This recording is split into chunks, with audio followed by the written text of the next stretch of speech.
Hello, this is Jackie with Saved by Faith, reading the devotional called The Faith I Live By. The Way of Transgressors, March 9th. Man's Fall and Redemption. Good understanding giveth favor, but the way of transgressors is hard. Proverbs 13:15. The news of man's fall spread through heaven. Every heart was hushed. The angels cast their crowns from their heads in sorrow. All heaven was in agitation. A council was held to decide what must be done with the guilty pair. The angels feared that they would put forth the hand and eat of the tree of life and be immortal sinners. But God said that he would drive the transgressors from the garden.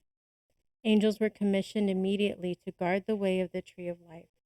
It had been Satan's studied plan that Adam and Eve should disobey God, receive his frown, and then be led on to partake of the tree of life, that they might live forever in sin and disobedience, and thus sin be immortalized. But holy angels were sent to drive them out of the garden, while another company of angels were commissioned to guard the way to the tree of life. Satan triumphed. Others he had made to suffer by his fall. He had been shut out of heaven, they out of paradise.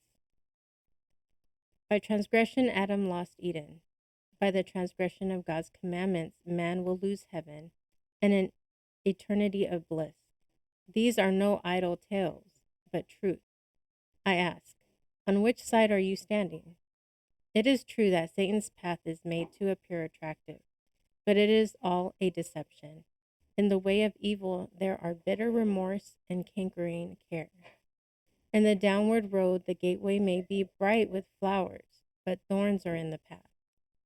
The way of transgressors is hard, but wisdom's ways are ways of pleasantness, and all her paths are peace. Proverbs 13:15, 3:17. Every act of obedience to Christ, every act of self-denial for his sake, every trial well endured, every victory gained over temptation, as a step in the march to the glory of final victory. If we take Christ as for our guide, he will lead us safely. This is Jackie with Saved by Faith, reading The Faith I Live By.